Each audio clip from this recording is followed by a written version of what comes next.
Beth, how you doing? How you doing? How you doing?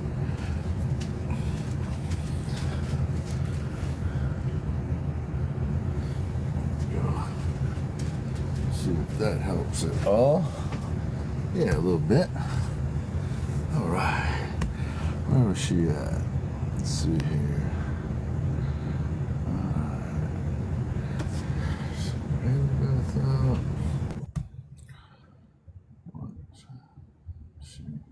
Chat real hard up here.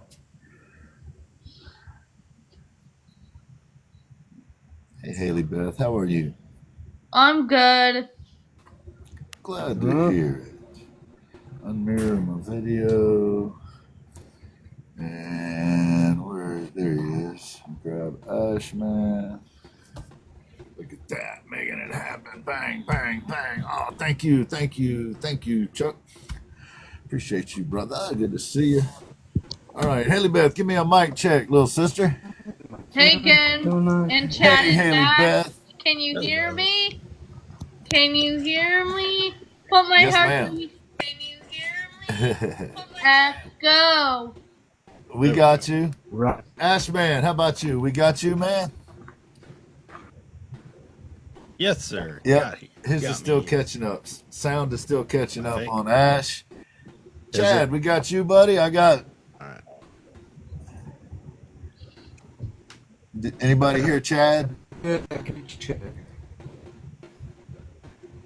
Hear me? Anybody got Chad?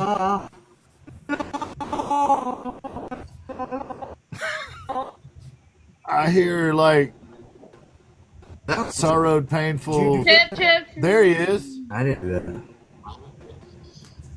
Whoa. It's all. Hi, welcome to the Ginn Project Show. My name is Haley Beth, owner of Haley Dot. I'm a Diamond Dot artist. I have a show Friday nights at 6 o'clock p.m. Eastern Standard Time. Tonight, tonight's discussion is all about tools. Take it away, Ginn. Thank you, Haley Beth. I appreciate it. I hope you haven't injured yourself.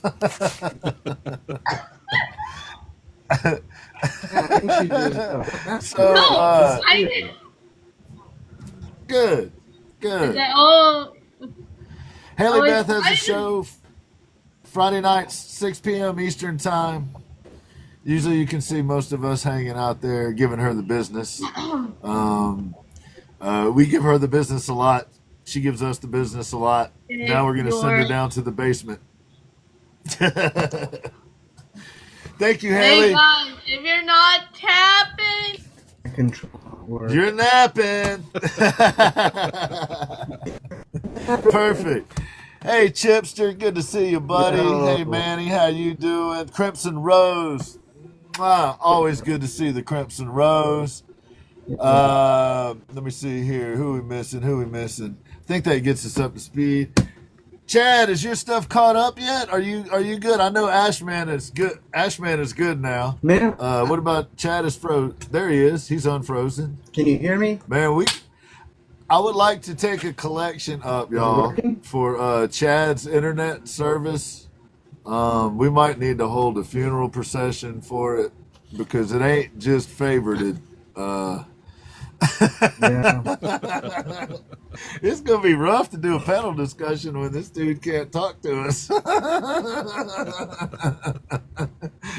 maybe we all need to get together a collection so Chad could move somewhere where they actually have internet. Hey, Lisa. So what we're going to do tonight is to change the plans. Me and A.S.H are just going to dog the absolute shit out of Chad tonight because he can't defend himself. Absolutely.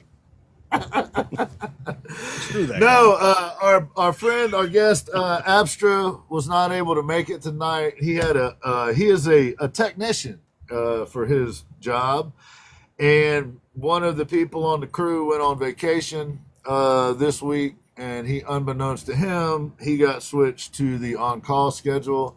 and he had some significant concerns that we might be in the middle of a show and then he get called in to work. And so to his credit, he got in touch with us, let us know. We're going to reschedule him. We will get him on.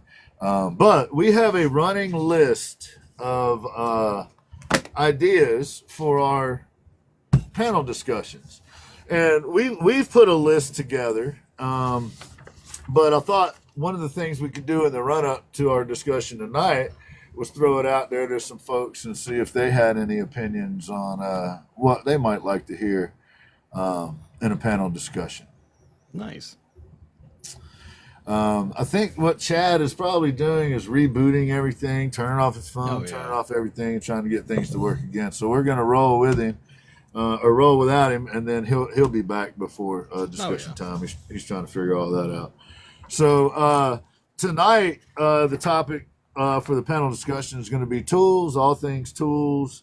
A whole variety of that covers a whole lot of stuff, from safety to what's cheating to what's value, what's for show, the whole thing. Ash, man. Yes, sir. Good to see you, man. Good to see you, man. I'm sorry we didn't get to do our Monday night live for anybody that was looking for us. But we end up having an impromptu old school meeting like Chad and I used to have 3 times a week. And we were working on the show and working on a variety of other things. So I sent Chad an invite. Let's see what happens here. Let's try this again. For those viewing at home, this guy rides around in a spaceship, but doesn't seem to be able to get internet service. Hey, that Can looks you great. hear me now? That looks Yes. Nice. Yeah, Man, clean, clear.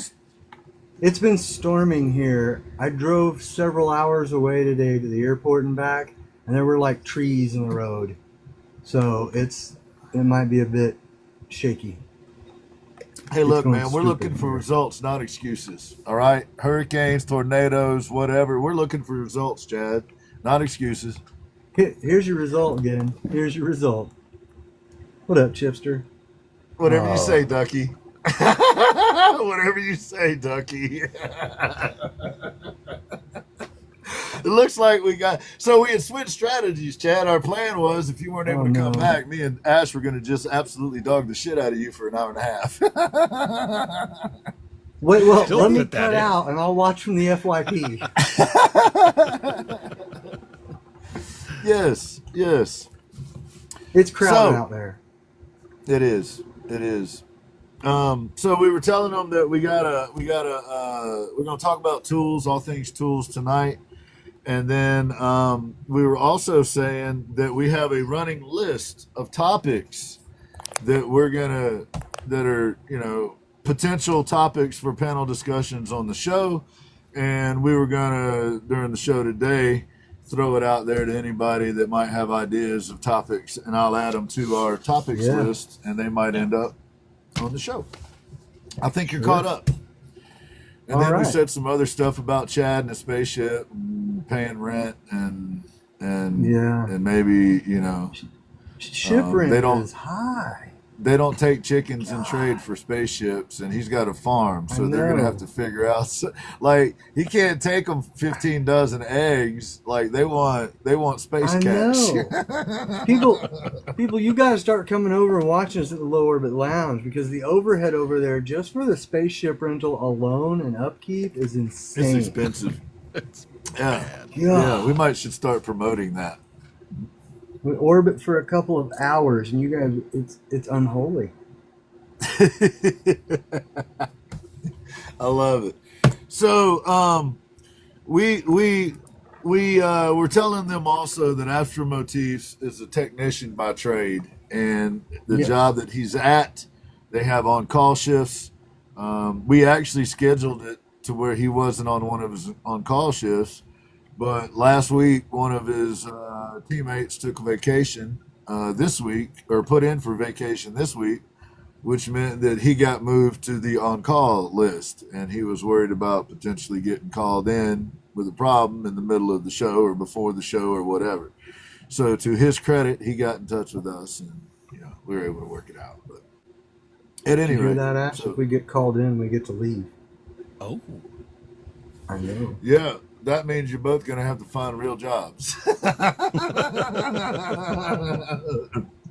Weak. Well, so your options are hang with me or get a real job. All right, let's get on with it. Right? Suddenly looking a little better, huh? Wow, guys, So- welcome to the Ginn Project Show. Suddenly, So, I'm Chad. very enthusiastic. I know. We're, I know. we're going to send limited options, right, Chipster? We're going to send Chad out there first. Chad, Oh, go ahead no. and enlighten us, man, while you got internet connection. Let us know what you got going on. Maybe you could even is he pretending to be frozen, or did he really freeze? Right on. Hey, maybe you could start planting the seeds for us. We were talking about this idea last night. Maybe you can tell us about the kind of stuff you have going on, and that would include kind of what we were talking about last night relative to not only can you catch the three of us live together, and our schedule with Ashman and my schedule on Saturdays with the ladies, S.A. Artistries and Severed Art. But soon there's going to be, you might be able to find all three of us on live at the same time in independent lives. And what we're hoping will happen is that we can kind of get some interaction among the lives like Chad and I used to do old school. So anyway, Chad, I thought maybe for this first segment, this first 30-minute portion, you could tell us about some of the stuff you've got going on, and then you could kind of maybe give us a little bit of insight of what we're thinking, and maybe we could brainstorm on that. Maybe somebody in the chat has an idea. And then we're going to go to Ashman. Yeah. He's going to tell us all the myriad of stuff he's got going on and how it applies to him. Cool? Yeah. Sure. You with me? I think. Okay. I'll wing it. I got my flaps greased. We'll be Yeah. okay. Ow! Just checking. Mom is touching me again. Ash, I love it. Ash. I love it. She said stop. Ash is regulating. She said she'll turn this car around, Ash. Oh, okay. No. So, Sorry. oh my gosh. So I have like a whole bunch of pieces cooking right now, and they've all kind of been on hold, and I'll be very brief about that. But life be lifing. That looks like your face right now. That was funny. You had it held at just the right. That was the point, It was Chad. really nice. Ladies and gentlemen, Steve Buscemi. He's watching you. Oh my gosh.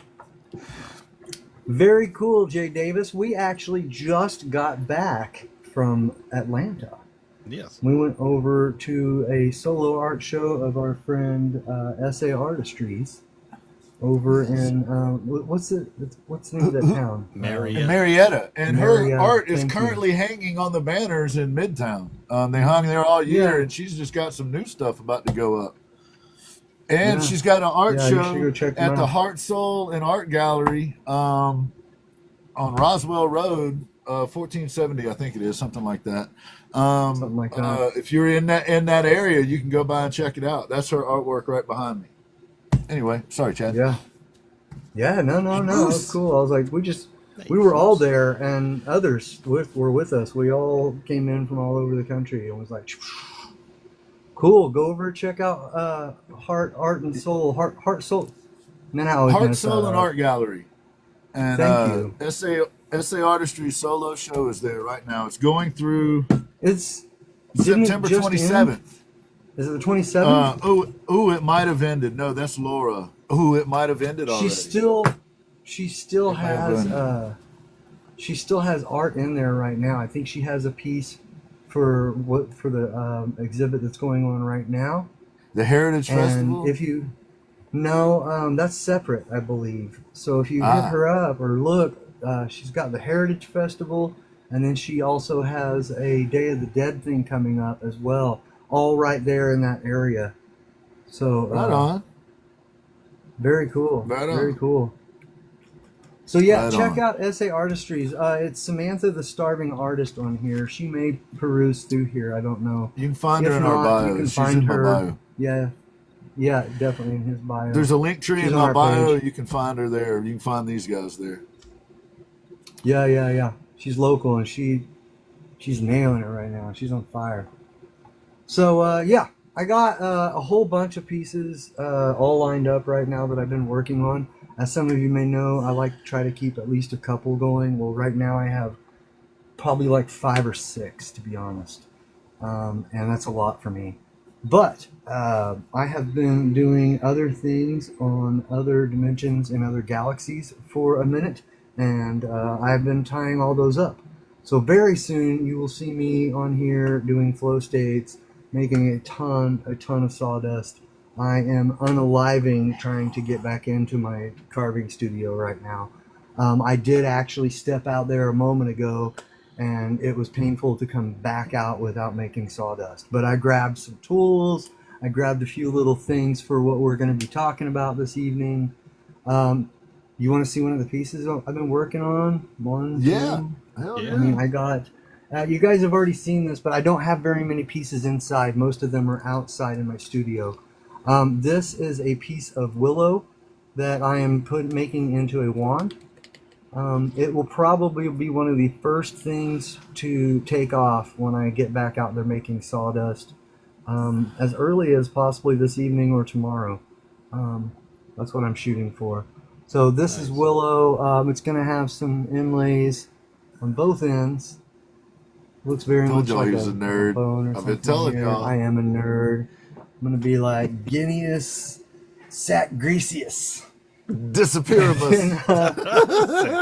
Poof, y'all. It worked. Disappearamus. You Let's too see can here. have I a got magic another. wand. You too can have a magic wand. This one hasn't been seen a whole lot because I've been showing other stuff. But this one is really cool. This was a piece of firewood that was left out on my farm. I was working on some stuff and I dropped a really big, nasty, rusty pipe wrench on top of it and forgot it was there for a minute because I got a farm and it was sitting off somewhere. And it actually ebonized the wood. As you can see, this is just a normal piece of firewood, but it's all ebonized now. Now, the ebonizing doesn't go extremely deep. And I found that out because I did start carving on this side already.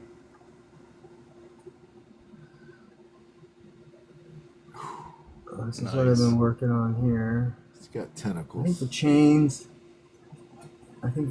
and this little padlock down in here are probably part of my favorite because those links were Oh yeah.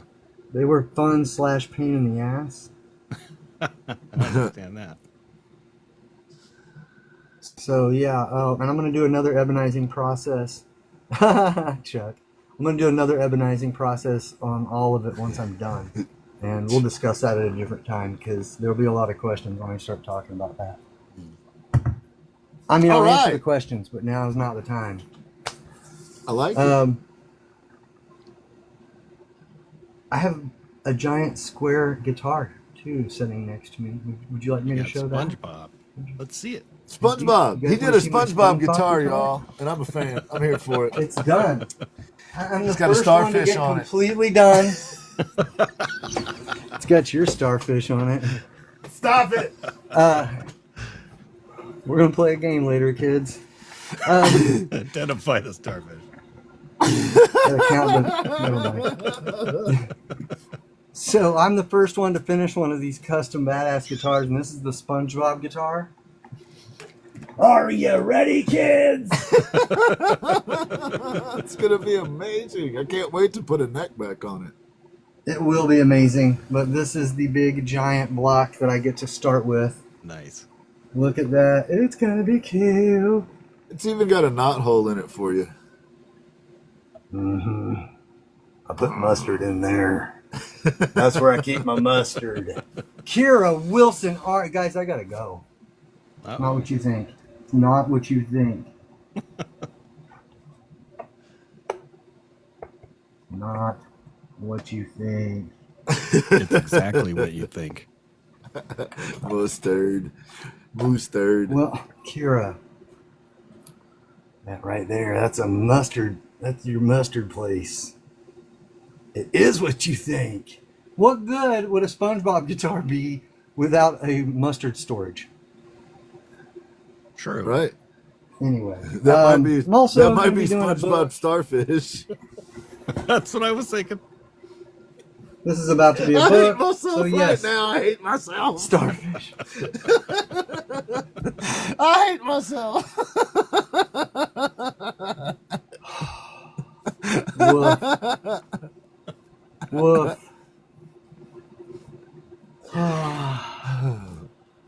Anything else interesting you got to show us besides your starfish mustard hole? Yes, dude. Tell us about that one. This is I getting love ready this to be concept, the man. This is cool. Grimoire Arboris, the grimoire of the trees. I was discussing last evening some of the details that should be involved into it. I won't go too much into it, but it's going to be pretty killer. Kira, I'm a little nervous about that box that you sent me. I'm not going to lie. You're gonna want it.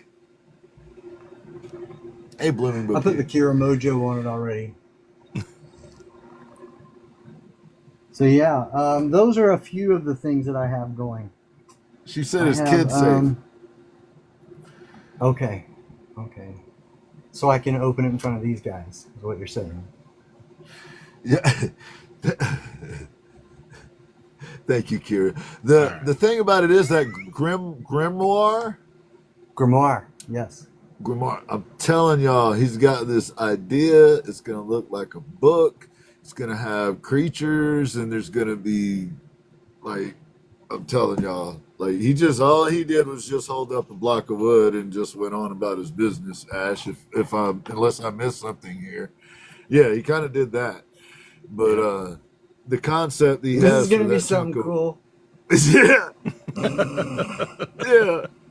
Yeah. I got a piece of wood. I got to do something cool on it. Yeah. That's all we need to know. Well, And it's he like a likes- book of wood. Stick irons. Thick iron. Stick irons. They're so sticky. They are the stickiest. All right. That's all he has to offer. Get out Chat. of here. Thank you very much, sir. That was amazing. And the thing about it is you just showed 2 or 3 blocks of wood, and the people know they're going to be dope. That's the thing. You can actually just go up there and be like, I'm going to do this. And it works. It's funny as hell. Absolutely. I love it. Do you see this chunk of wood? Yes. Mere mortals like Ashman and I need a little more than that. I've got a pad of paper. It's got paper. I stand corrected. I need a little more than that. I got some brushes. He's gonna do it. There it was. Can you guys see it? Thank you. Good night. He drops the And the mic. crowd goes wild. Thank you guys for joining the Ginn Project tonight. No problem. I can't wait to see. I'm adopting seniors, though. I'm going to be.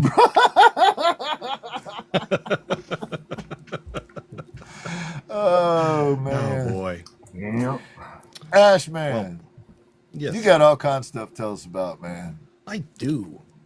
Tonight, we're going to be playing a new game on the game night with me and Eve. Yo. Little ASMR for you guys. Yes. There you go.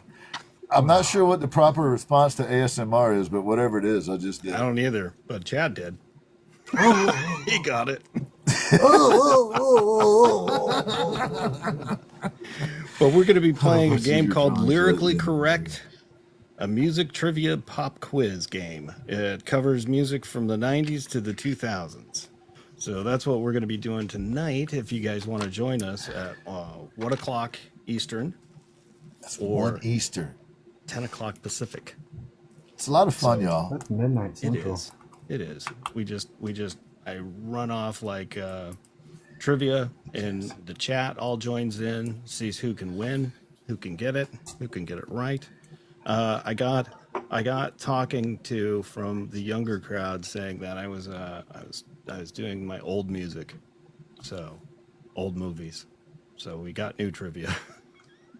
They were like the 80s and the 70s. He says we don't know that. He says we got new trivia from the 90s to the 2000s. Yes. It ends a quarter century ago, Yes. my friend. That Yes. ends a quarter century ago. That It's tells new you to that you. these aren't kids complaining. Bona fide whippersnappers. They are. They're little kids. Kira said she caught a bunch of your drawings lately in the morning, Ash. Oh yeah? Yeah, she said she Nice. hated them. Something about blowing goats. I don't know. I can't Yeah, they do. find where that was. But the goats are happy. Your trivia night / game night / have fun laugh night is tonight, and Eve's Artistry tonight. is in the chat. Yes, she is. And Eve's Artistry. And she- Wait a minute. Isn't there a website that has a name kind of like that? You can go to evesartistry.com for all your oil painting and acrylic painting needs, abstracts and landscapes, and now prints. That's evesartistry.com, folks. evesartistry.com. Yes. But yeah, that's my partner in crime at night. And I couldn't ask for a better one outside of like you and Ginn, of course. Of course. he's contractually obligated to compliment us at least 3 times a show. Of course. Don't worry, Eve. Don't worry, Eve. I got that, Chad. You got that one? I got that one. Yeah. Yep. Yeah. Cool. You're beautiful. One. There's number 2. Look at him slathering it on. Y'all, we got Laura in here, Eve, Severed Art, Haley Beth, Enigma, Kira Wilson Art, Stitch Woman. Chuck was in here, I saw.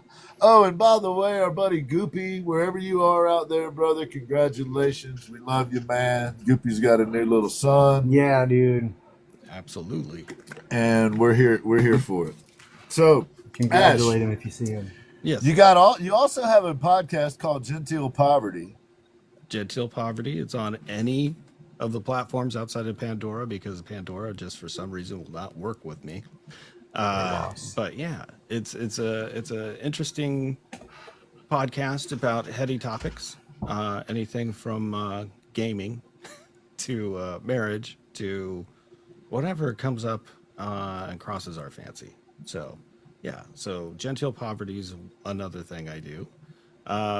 We also have Saturday nights, which are story nights, which are again a little more adult. And we have people come up and tell stories, and if it's interesting enough, we let them go all the way through the story. If you start to go off course where it's like a little dirty or it's a little too this or that, we drop you. And it's all in good fun, though. I got an idea. Yes. I've got a swag bag back here full of stickers from cool people like you and S.A. Artistries, Ginn Project. I've got some artwork by people like Pamela and some other people. How about if on Saturdays when you're doing your game night, your story night, I just got it backwards, my apologies. Anybody that makes it all the way to the end of their story without getting kicked out, maybe Ginn Project to hook them up with a little swag bag, something. You think? Or there usually aren't that many people that make it to the end, right? I've never made it to the end. They could make it. It's because you suck. Now I'm wondering how many should. How many should? Well, it depends on how mad at Statistically me you speaking. are that day, because it's about $5 a swag bag to mail out. So Yeah. Gone. Ginn, And just eventually ensure we'll none run of out you of will Oh, stuff. ever finish your story. Yeah. We'll just I'll pick. You know what we could do is pick the best story of the story night. Hey, That sort that's a of great thing. idea. That would be good. Best story of story night gets a Ginn Project swag bag every Saturday night. How about that? Yeah. Don't encourage it. Oh, Eve, you love when I drop people. Yes. Yes. Yes. I love it. I love it. It's a lot of fun, man. Story night's a lot of fun. Sometimes you let me come up and tell stories about my tools and stuff, and I get all excited, and I never make it to the end, though. I never make it to, like, say everything I'm going to say when I go up there, but... Yeah. Let it's me tell you hit or a miss, story about this hand lathe. Sometimes I accidentally hit the button. Oh, Yeah. But see, people shouldn't to be lie. worried or anxious about that. What I'm saying is, Ashman and I are pretty tight. Like, we hang out a little bit, and he will throw my goofy ass out. And if he can throw me out, y'all ain't got nothing to worry about. He throws Chad out. So see if you can I make have it been longer thrown. than Chad or I. That's really the challenge. And if you happen There to you get your go. whole story in, and Ash and Eve like your story, they'll let me know. They'll get your info, and then I'll send you a swag bag. And Eve's Oh, right and- down there. Here's what's cool, too. The swag bags are now brought to you by our friend in the chat. She sent me a bunch of little padded containers to use for swag bags. nice. Enigma sent these. Nice. Yo. Thank you. I stole these out of S.A.'s package. Enigma sent me S.A.'s painting. This was in it to protect it. I stole them all from S.A. Nice. Don't tell her. Don't tell her. By the way, ain't Chad, I telling still nobody have else. your artwork, and you and I need to have a conversation about how to get it shipped to you properly. That's why I haven't shipped it yet. sure. That's Yeah. that's Just send S.A.'s it to piece. me. and- It'll get there eventually. Well, I was thinking about that. I was thinking about just Yeah. sending it to Ash Yeah. and then Yeah. getting him to forward it to Chad to make sure it's safe. Yeah. Totally will. Sure. Totally. Sure. It would definitely make it. Thank Oh, you, and Enigma. Saturday's game night is it's a continuation of Story. the other night where we're doing old antiques and finding things, just to let you guys know. So if you're gonna go to Yes. story night, antiques and finding old stuff. Finding old stuff for story night. Saturday night. And she did it on purpose, but it's a better story me saying I stole them from S.A. Much better story stealing them from S.A. So, we got swag bags that are brought to you by our good friend Enigma. Donated them to the Ginn Project. And so, at least I didn't have to pay for that part of them. Right? Nice. How about that? That's true. There you go. You wouldn't steal from S.A. Right. See, I'm kind of an adrenaline junkie too, though. I accuse S.A. of that, but what kind of old things? Any kind of old things, including the last time they were telling stories about me because I was the old one in the group, and that just really wasn't nice. But it's okay. It's okay. It's You get us okay. back at some point. I'll just start mine with, well, every time I take a shower. So, I'm going to throw this out there while Ash has some more stuff to tell us about too. But while we have some amazing folks in the chat, we have started a comprehensive list of possible topics that the folks might like to hear about, might like to have panel discussions about on the Ginn Project Show. And if you throw them in the chat and we get them on the list here, what we're going to do is each week or every other week whenever we're doing panels, the three of us will kind of figure out which one of them makes the most sense for that week or that time or what's going on or whatever. So anybody that's got any, and I'll read off a quick list of them right here, and then we're going to get back to Ashman. What we have so far is things like loss, accountability, problem-solving skills, types of bias, uh, ways of inspiration, successes, imposter syndrome, burnout / art block, aliens, manipulations like media, advertisers, whatever, scams and spams, compassion, prioritizing, the how do I get better faster myth, equipment and tools, which check we're doing tonight. Doing tonight. Shipping, packaging, storage, organization, conversations around that, sustainability, protecting your work as an artist, the impacts of AI could be a whole show, the legalities of trying to do art and sell art could be a whole show, ego, people's ego, could be a whole show. The I'm gonna crowd could be a whole show. The folks that are always gonna do something but don't actually ever produce it. And how to take compliments. There's a lot of us artists that aren't good at that. And how to build confidence in real ways, not in artificial ways. So those are just some of the ideas that have been thrown out there for us. So anybody that has anything that they'd like to hear on the panel, we'll add it on here, and potentially it'll end up being on the panel one day. Somebody threw out the tools idea, and Ashman picked it for this week, actually, and we all just kind of jumped on board behind him because Ashman's a leader like that. So anybody have any more suggestions, please pass the word around and send those to us, and we'll get them on this list, and then we'll be able to have hopefully we'll be able to bring panel discussions that you might enjoy, that would either be helpful to you or at least funny to you, or whatever. And the ones that are real goofy, stupid ideas, we might do them over on the Low Orbit Lounge. So give us your dumbass ideas too. Okay. So back to the regularly scheduled program, which is Ashman, and that kind of ties in to some of the stuff Ashman has going on, actually, up to and including some of these new shows Ashman's been doing. Yeah, I've been doing morning shows from 4:45 to 7 o'clock in the morning. They're not every day, but you could catch me on there Pacific time. So I'm doing morning shows a little more regularly, and I'm getting to, yes, exactly, Severed. I get to see some of my Daywalker friends a little more often, and it's kind of nice to kind of hang out in the sunlight for a little bit instead of a graveyard shift. So yeah, and then of course I've got. What are you doing? What are you doing on those? Wednesday. What are you doing on those? I'm just doing drawing. So any kind of drawing that I feel like doing that day is what I'm doing. So it's like a flow state. You're not bringing people up for show and tell and that kind of thing, right? No. It's just me hanging out drawing with all my buddies. Like just dude, I watched you do a creature chat.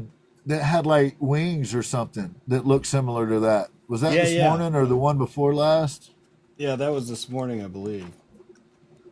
But yeah, I wanted to see what he looked like with wings. Yeah, that's the one I saw you drawing or painting. Painting, maybe you were painting. Yeah, I wanted a one-eyed, one-horned flying purple people eater. You did it. That was a lot of fun this morning. Thanks for the suggestions. And that's the thing. I take suggestions from the crowd. I want to see what you guys want me to do, and I'll do it. Yes. We got this little bossy guy. That's the one Severed was mentioning. Yeah. Yep. That isn't even inspired. In 10 minutes. I don't think so. Inside joke. Maybe it was. Maybe the attitude was just there. I don't know. Hey, Mama T. Yeah, sometimes you get to name them too, the characters, and those characters go on to have other lives. I love when everybody names them. Yes. Wednesday night. at 4 o'clock Pacific, 7 o'clock Eastern time, Ashman does Ashman's original basic art show. And that's where he does art for about an hour. And then at that point, he might bring you up if he knows you well enough, and you can have a conversation about art for a minute or two. Yeah. Hey, Hang out Grind, for what's an up, hour, Grind? an hour and a half, something like that. And just kind of kick it with talking about the artwork or what you're working on currently. Anything. Yes. Welcome to Grind Creations, y'all. I don't know if y'all are familiar with Grind, but that dude grinds for real. That dude works hard. Yeah. Respect to that guy. Gotcha. Good to see you, Grind. Thank you for coming through, brother. Good to see you, man. As you know, you're in here with a bunch of other artists and content creators, and so y'all make sure, if you're not familiar with Grind, I'm sure y'all already are, but give Grind a follow, please. Good dude. Ash, what else you got for us, man? I think that covers it, man. Did we get there? That's it. I think we got everything in it. Yeah. Oh, by the way, y'all, he's got 2 books published too. Go find them. Go check it out. He didn't even tell y'all about that. He's also a musician. He's also does voice work. So anyway, Ashman, y'all, the dude is a bad man. If you can catch him on lives, it's always a hoot, whether he's with me, whether he's with Eve, or the solo lives that he's doing are fantastic as well. And he was an extra in a movie. That's a fact. He also was an extra in a movie. This dude does it all. I'm telling you, it's an absolute fucking privilege to get to work with him. I love this guy. Man. So thank you, brother. Appreciate you, man. He is Chad Rev Art level for sure. Sorry, Ash. Not a problem. It's always a backhanded compliment at the end, man. You know that. I know. So tonight, fellas, the topic that was put before us is tools. And that can mean a lot of different things to a lot of different people. And that's part of why we wanted to have the discussion, because tools don't even seem to mean the same thing to some folks. No. So there are tools in the physical, like that we physically use with our hands, maybe a paintbrush, maybe in Chad's case, like a Dremel tool type thing or something. But there's also other kinds of tools, like the mental tools you bring to any situation. The tool belt that you have as, say, a craftsman or as an artist, that is also included. The platform that you use, like we all look at this platform as a tool for our work, which is different than a lot of people see it, which is why there's conflict sometimes. Because this is what this is where I work every day to make my living. This ain't like, joke land kind of thing. We just make jokes a lot. That's all. But we're serious about what we're doing. Fair to say. So Yeah. there's all kinds of things that we consider tools, not just the physical component. Look, having a lawyer plead your case is a tool in many ways, right? Like Lawyers are tools, that's for sure. the lawyer. See what I did there for you? I set it up for you, Chad. So, fellas, tools, ready, set, go. Well, you mentioned mental ones, and sometimes the mental ones are sharper on some ends and duller on others. So, yeah, mental tools are an interesting way to start, because some of us, I love it. Some of us have this idea of doing the artwork and just people will go to it, and that's your sharp tool. That's how you know what you're doing. You can do art. But your dull tool may be the fact that you have no idea how to move said art. So we have different skill sets, which I think of as tools. And you're talking about the platform itself.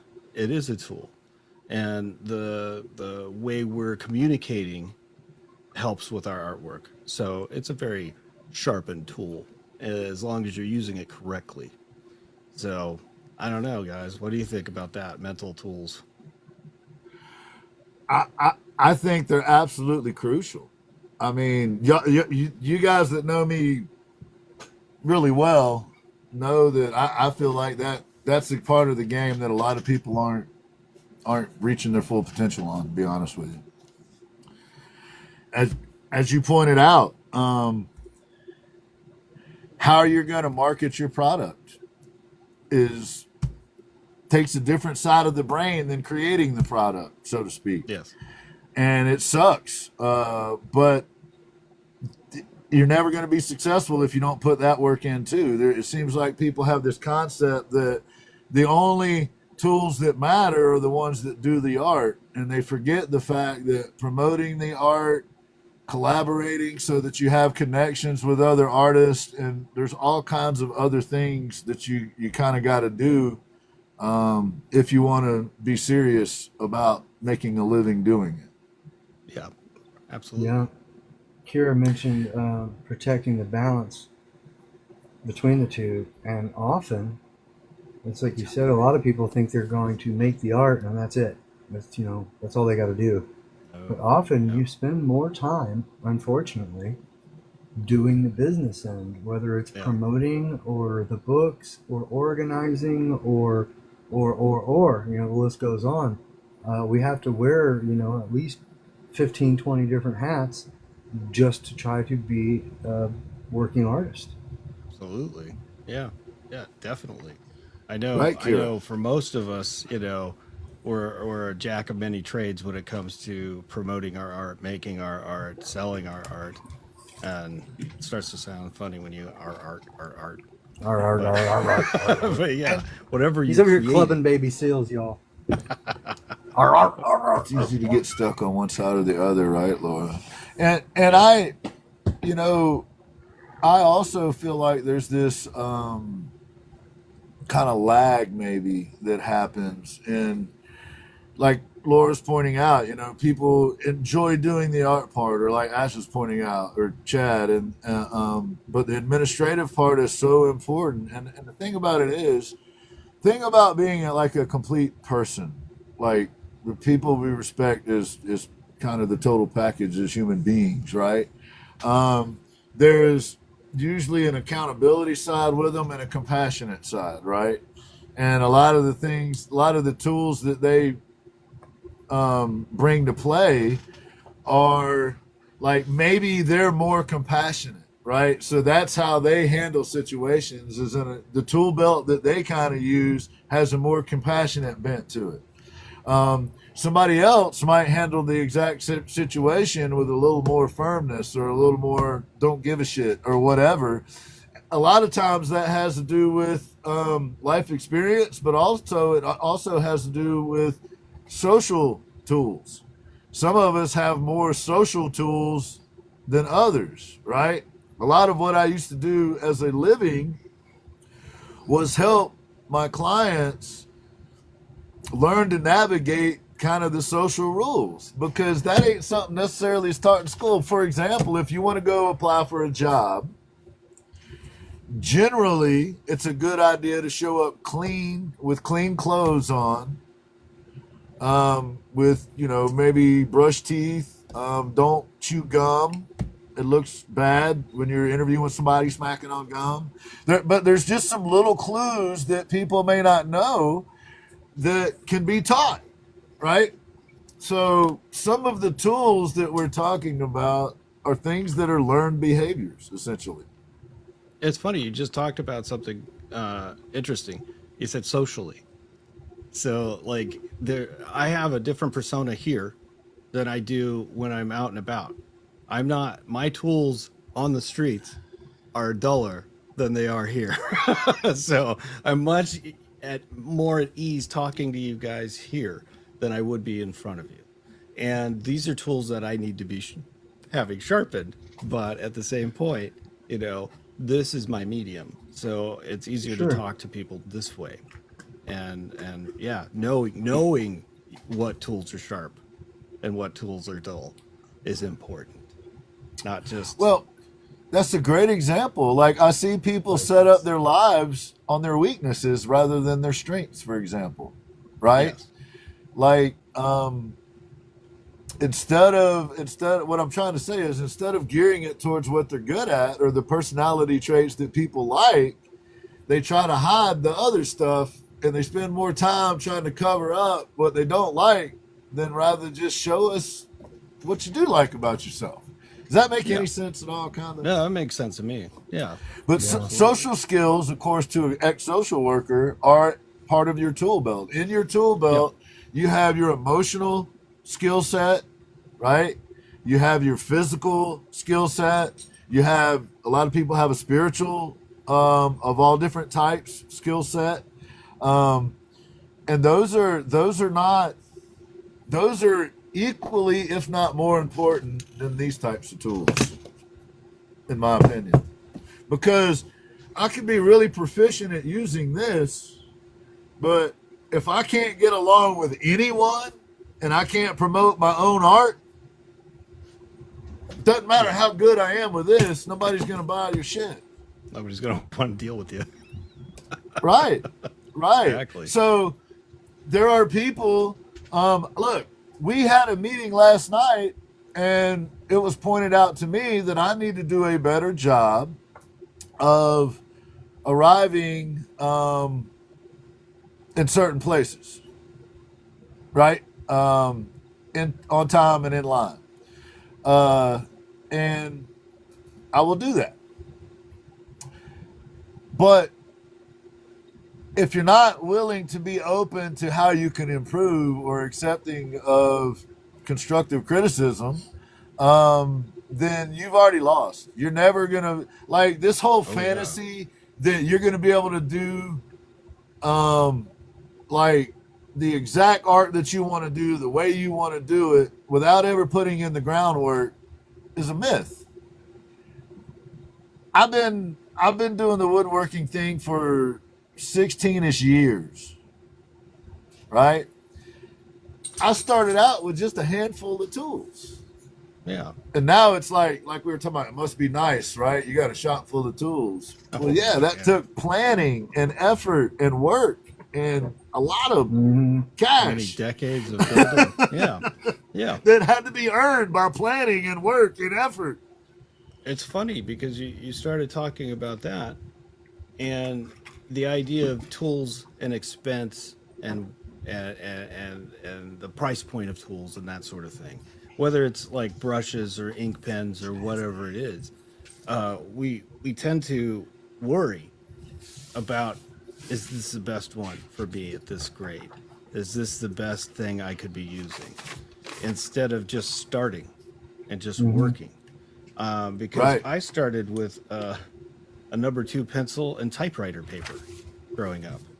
I mean, and the big pink eraser. That's what I had, and that's what I used. And that's what you do to start out.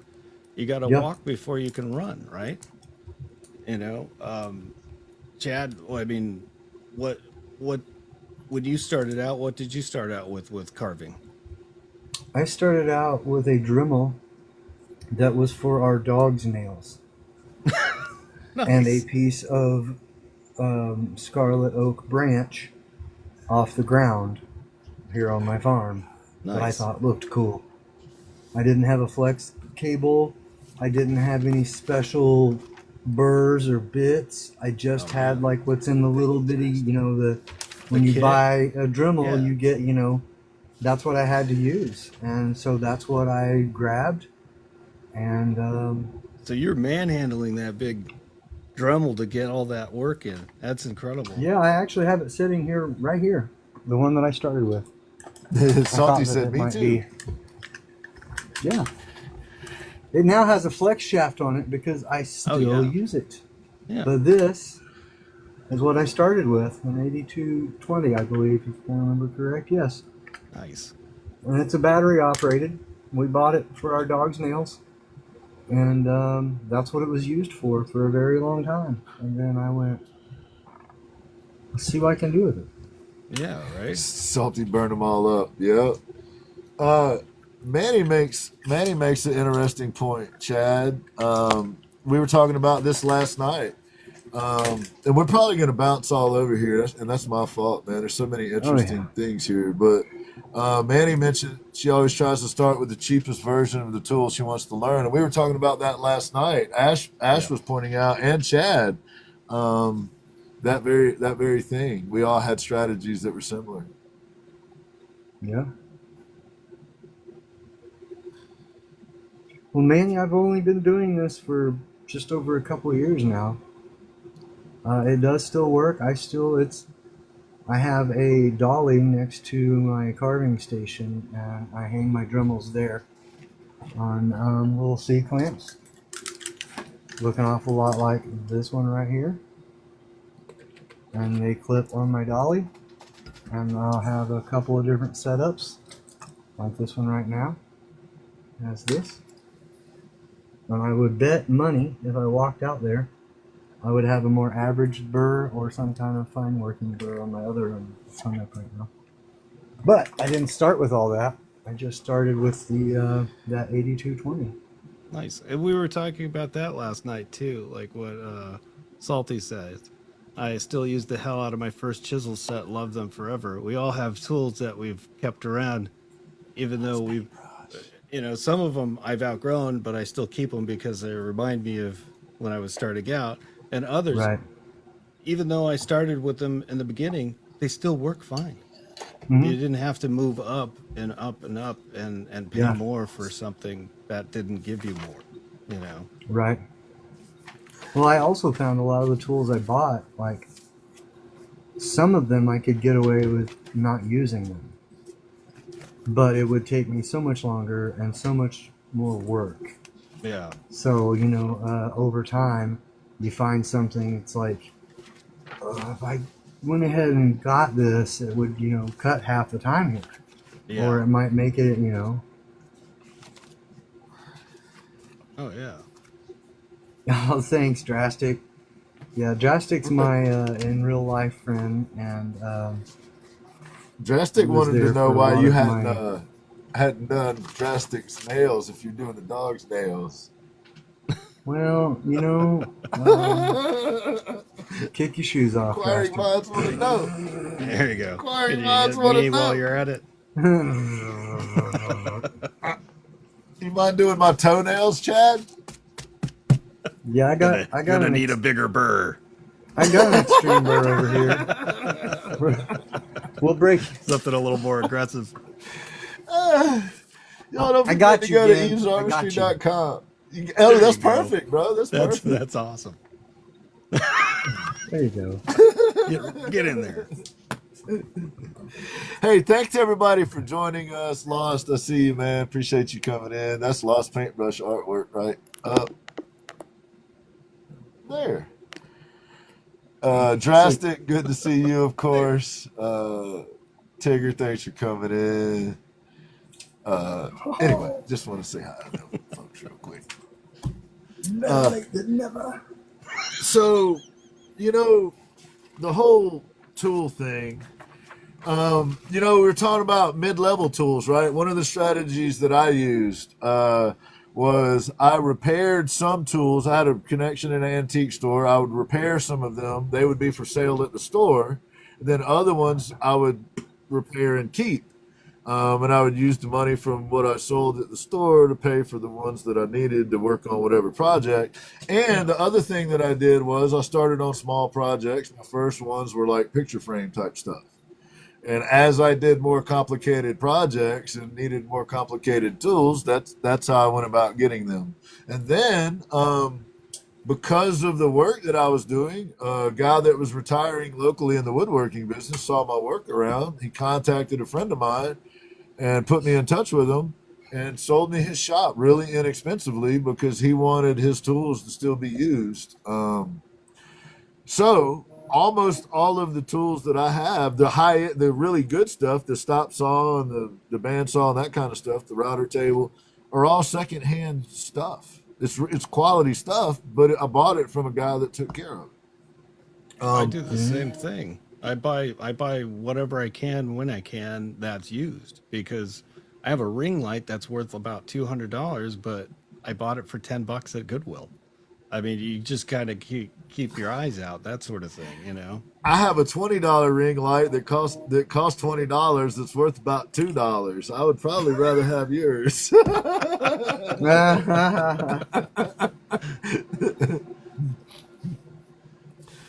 But there's this concept within that too, though, of being as good as your equipment, right? Yeah. Like, you can do amazing work with just a little bit. You don't have to have all the bells and whistles to be able to do some stuff. Yeah. It's easier, but I have a router table with a big giant router in it that will take these big giant bits up to a half an inch. And then you have your normal, 1/4 inch and 3/8 bits that go in there. So that's just one router table.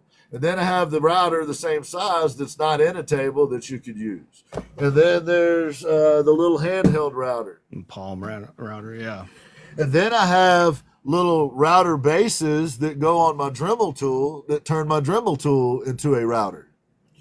And then I have the one that y'all see me use the most, which is, this is an actual old turn of the 1900s Stanley number 71 router. So the thing is, there's a lot of different ways to do things. And Yeah. some people have a CNC machine set up in their shop. They go push a button. All their work is on the programming side.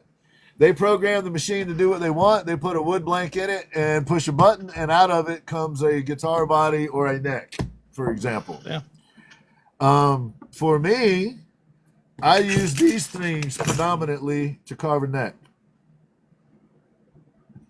Now, to actually cut out the basic shape of the neck, I use a bandsaw. And then to get the final exact outer shape of the neck, I use that router table with a template, which takes us to another part of the tool discussion. Templates. Yeah. And projectors and that whole discussion about the art world of what's cheating and what's not.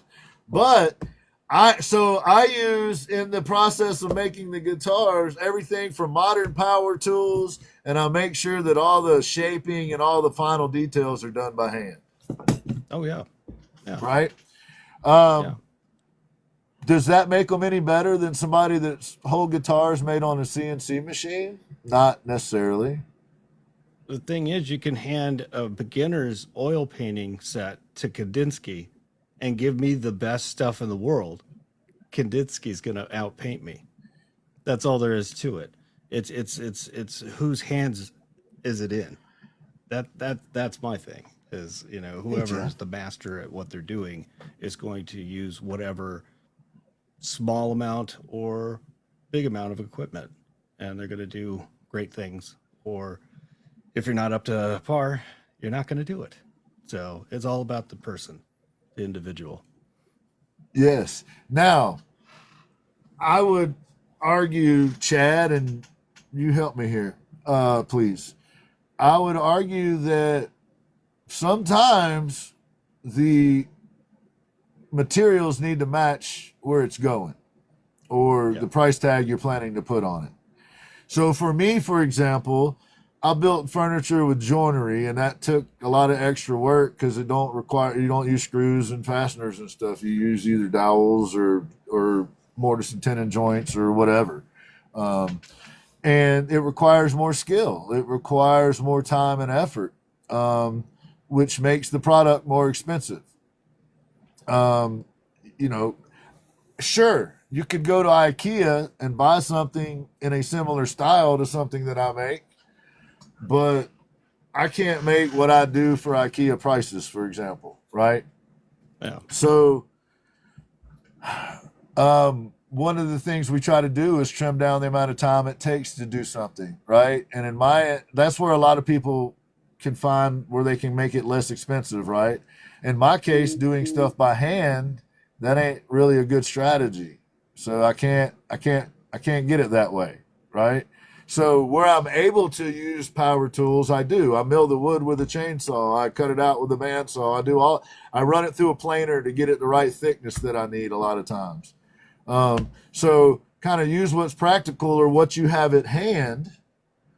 On the other hand, don't let it stop you. You could build a guitar with a little cheap jigsaw probably, or a regular handsaw and a rasp, right? If you wanted to put the time into it. But is it, long way around here, Chad, is it, if you use a projector and you're a painter, or I make a template so that I don't have to come up with the positioning for the bridge on every guitar that I make, I can just drop the template on it.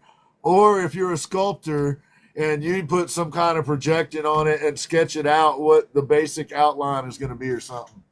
Let's jump off into that if we're ready, unless I've jumped around too much, guys. My bad. There's a lot to talk about.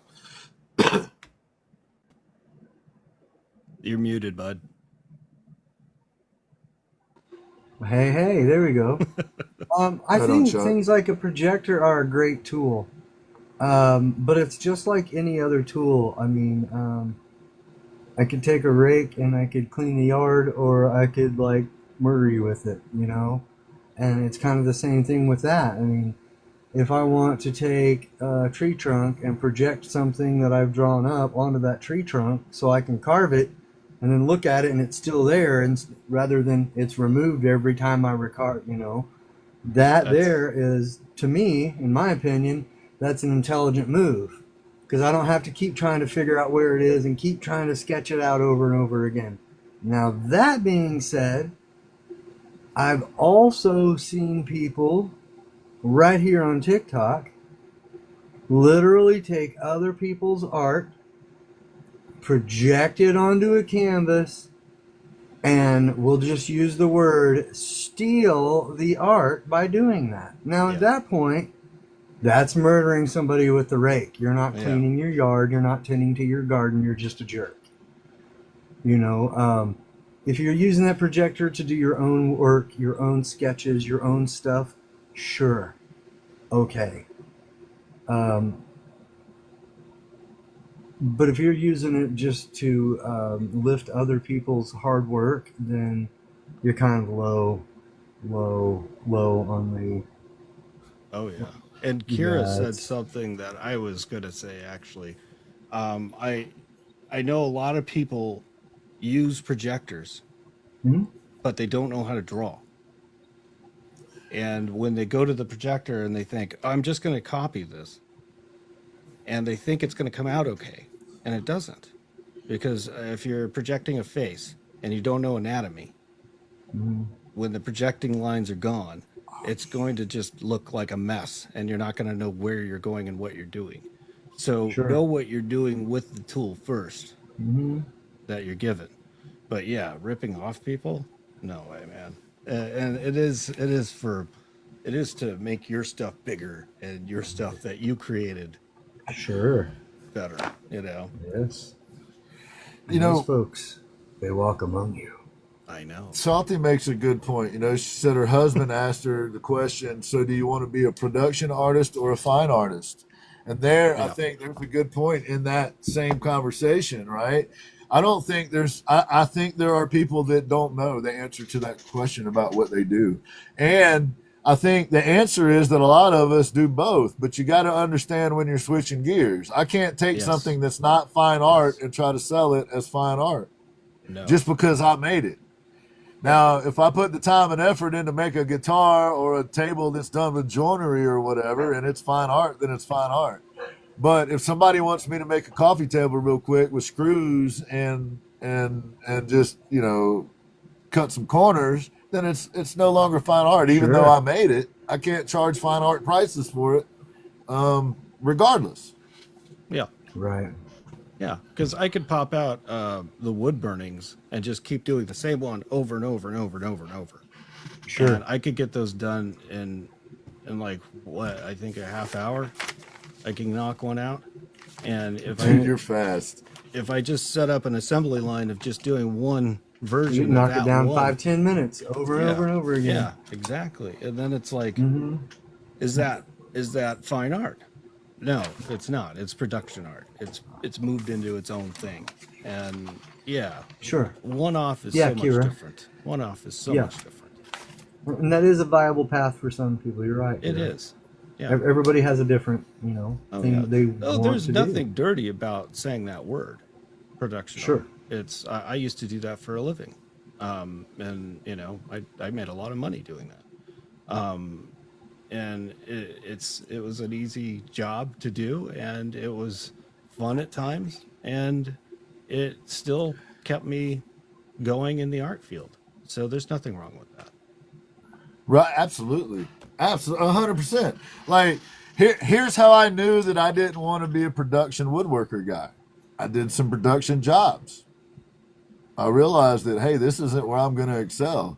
Like, I have the efficiency, the brain to do the efficiency part of it, but I don't have the brain to Sure. stand there all day, every day, making the same fucking widget over and over and over again. Like, that sounds like a bad dream to me, right? Yeah, it's not. So my not for me. path, I put the time and the effort and the work into trying to develop a different path, which is what led me to you guys, literally, right? Like, in a lot of ways, I was looking for a different set of tools to work with, metaphorically, and I come across you guys, right? And you both deploy your tool sets, in my estimation, very well, right? You understand your strengths and your weaknesses really well because you're self-evaluators. You're critical on yourself more than... Look, I know that Chad gets hate mail, but I can tell, and I know Ash does now too, but I can tell you this, that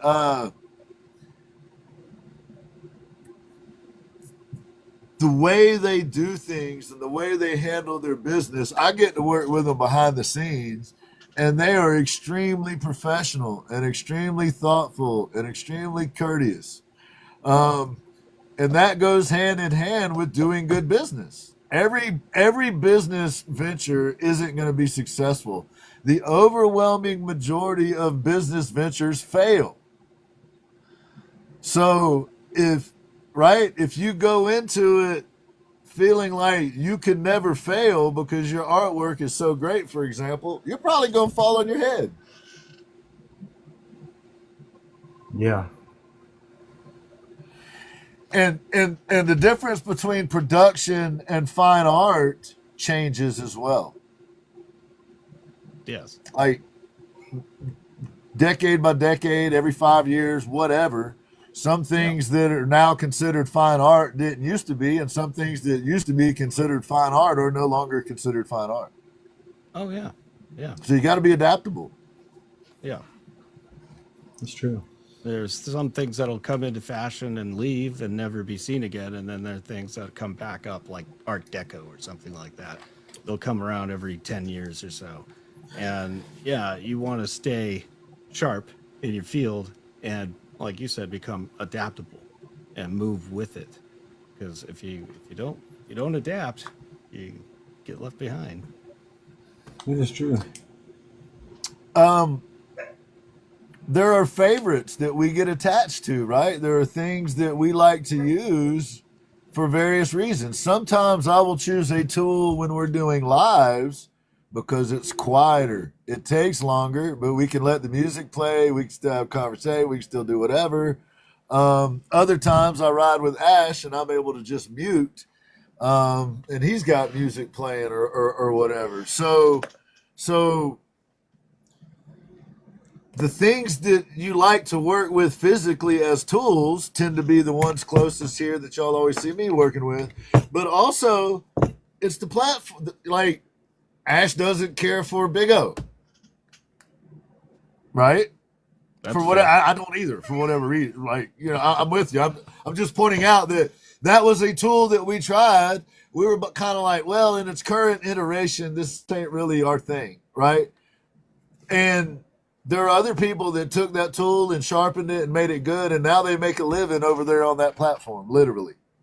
Yep. It just wasn't for us, though, as it currently existed.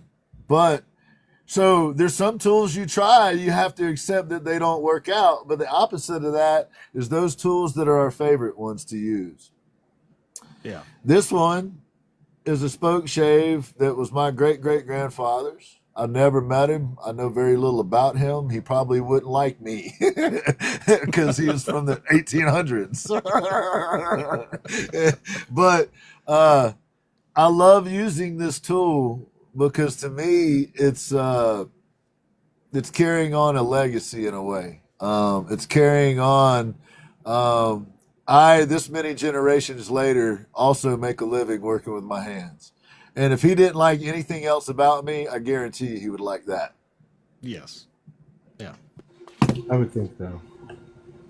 Well, So I do had you- a maul stick for the longest time that I'd made out of wood, a wooden ash stick with a ball and some cloth on it.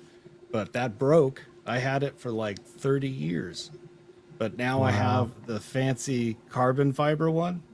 Mm, I still miss my old one to yeah. this day because it had a bend in it where I could put my arm.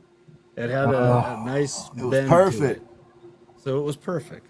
And now I have a mass-produced maul stick that I use that I kind of like, whatever, but it's there. But yeah, we all have that piece of equipment, right? That touchstone. Back to why we enjoy what we're doing. Yes. Yeah. Thank you, Augie, because we usually think we are the old people. Well, I know that Chad, like when he's painting, he has certain things that he likes to use. When he's carving, he has certain kind of go-to favorites that he uses, man. What you got? My go-to favorites? Yeah. Well, honestly, a lot of my sculpting is done with my Dremels. And I don't know that I have a favorite between the two Dremels per se because they're basically the same model. One's battery and one's corded. Now, I do have some favorite burrs that I use that are just very efficient for a lot of things. I can just cruise a long ways before I have to change out or think about changing anything out. Let's see here. I'm going to bring this one back that I was showing off earlier. Sorry, give me a second here. This, and it's funny enough because I'll point out here in a second. This is one of my most used burrs right here. And the reason being is because it can be used in multiple directions to accomplish multiple things. You can use it as a flat side.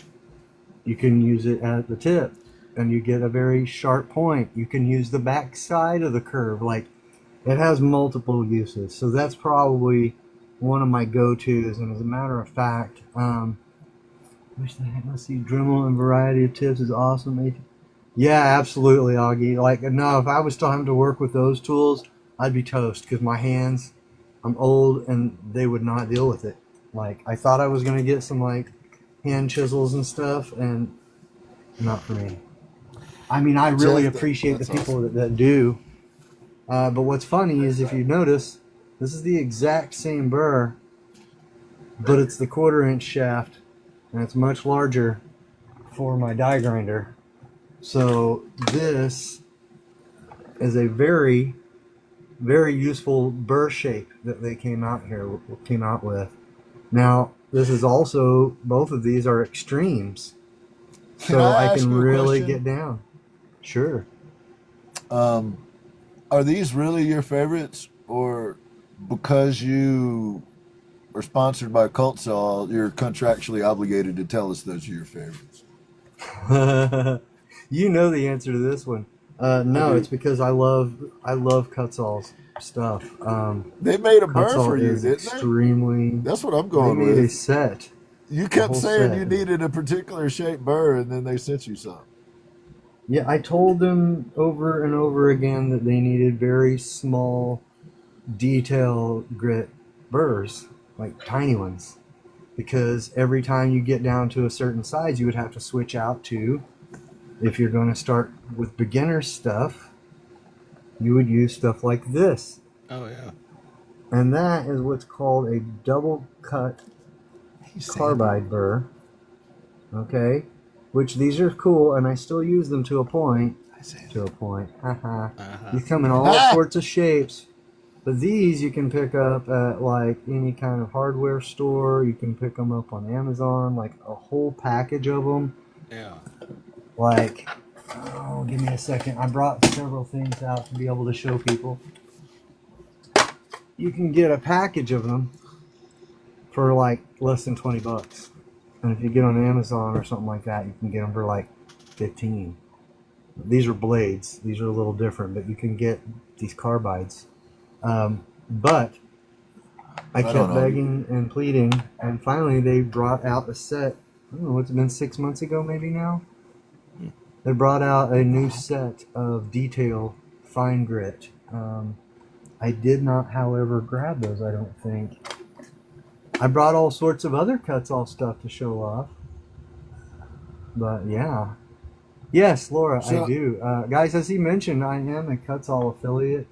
And if you want to pick any of this stuff up and save a few bucks, there's a link in my bio, and that's my affiliate link. So as long as you go into their .com through that link, it'll save you a few bucks. It helps out your boy.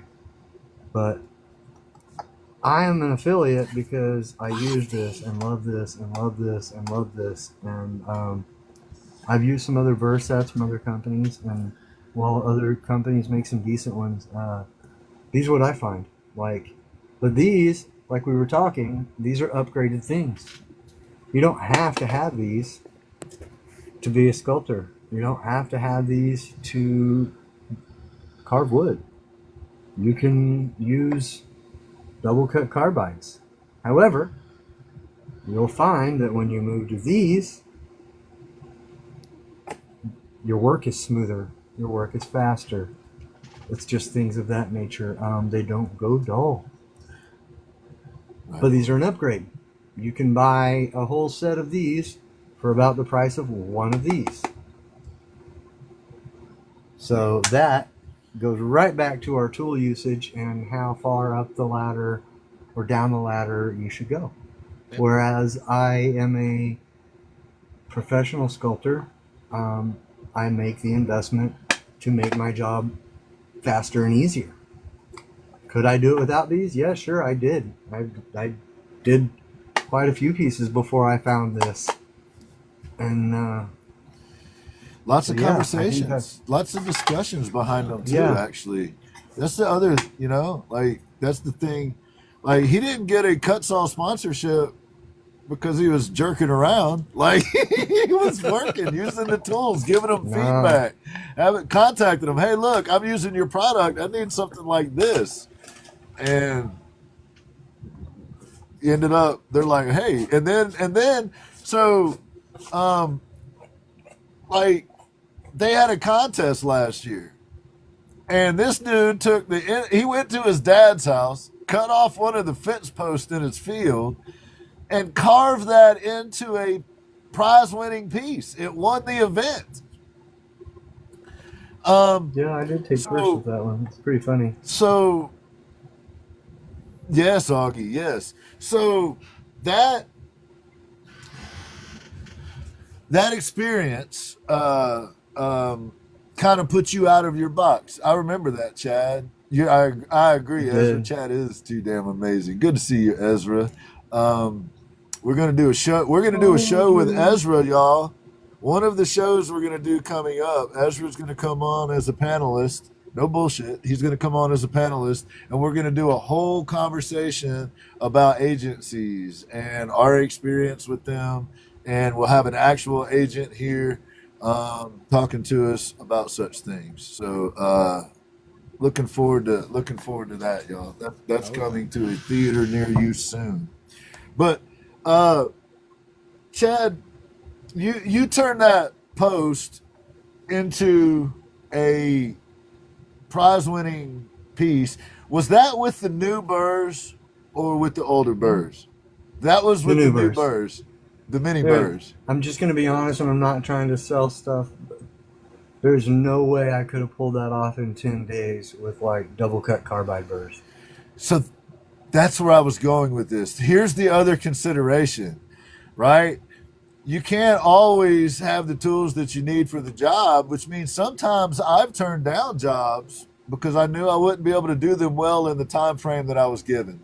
And Oh yeah. Yeah. that's sometimes the consideration. Like, artists get taken advantage of, in my opinion, sometimes because all of us are broke. And somebody comes along and says, hey, I want you to do this project. I have X amount of dollars to do it. And sometimes it'll hurt you because taking the money to do something you can't do well just puts work out there that isn't very good work. And then every time you put a piece of work out there that somebody pays you for, it's a representation of you. So, Yeah. so a part of your tool setup has to do with whether or not you take specific jobs on. I would say too. And here's why I was really, really proud of Chad, and I'm gonna talk to him like maybe a slightly older brother here or something. But Chad, I know his method, right? I know his method to the point I was able to send him a box of shit, and some of it he was able to turn into art. So I know a little bit about like his method, and Chad saw that opportunity. He did the calculation, and his concern was, I don't have enough time to do it well. And the advice he got from folks that I heard was, well, just give it a shot, and you don't have to turn it in if you don't like what you finish with. Like, nobody, like, you don't have to tell Cutsall you're doing it. Just do the artwork. If you like it, put it in there. And that's what happened. Yeah. Am I misdescribing anything here? You took on the challenge, but because you were willing to take on the challenge, it didn't include a tool set that you had, which was carving under a time constraint. You hadn't Right. built out that tool yet, right? No. Now, Kira put you to the test. Fast forward, and Kira enters you in a contest. I'm gonna go with it that way. Like, she kind of put your arm behind your back like the police would and walked you over there and signed you up. and your art sold, but it had a time limit on it. So it limited what you could do. And that piece of art that you created for that event sold. And that event put you in the mix, might I add, with some big names. I'm talking about people that worked on Lord of the Rings, the movie The Alien, stuff like that. That's who you were selling art with. I'm telling this story because all of this was because you were pursuing getting better. And you're in a conversation with Cutsall about, hey, here's what I need to get better. Can y'all help me out here? Is there anything we can work out? And at the same time, you're using what you have at hand to try to do the best you can. And your eyes are on the horizon looking for opportunities that might come along, which is why you caught the Cutsall opportunity and then won the fucking contest. That was pretty cool. That had to do with you being really particular about your tools, though. Yeah. I did that piece in only 10 days, and usually, as you guys know, it takes me about usually 2 months or something to finish anything of that size. I'm really excited to see Wafty Llama in the chat. I love that dude. Wafty Llama? The laptop that I have has become an amazing tool for me to use doing content and doing stuff for us. I reached out to Wafty because I didn't know what the hell I was doing. It was like, hey, man, I need to figure out these are the things I need to do. This is what it needs to do. And, I was able to get a tool, the best bang for my buck. That's another thing, reaching out to experts. There's no way we can know everything, right? Yeah. So another tool in the tool belt is being willing to learn from somebody that knows what the hell they're talking about. Yeah. Augie, I don't think I've heard of that, but I would be interested. Have you ever seen the 2x4 contest where you take a 2x4 and build or carve and create? No, but it might be fun. Right on, Augie. Yes, Kira. Yes. Yeah. Well, here's a good point. Ash was talking about this the other day. There's a difference between requested advice and unsolicited advice. And that's another set of tools people don't seem to have sometimes because they don't understand why going into somebody else's shit and giving unsolicited advice isn't always received well.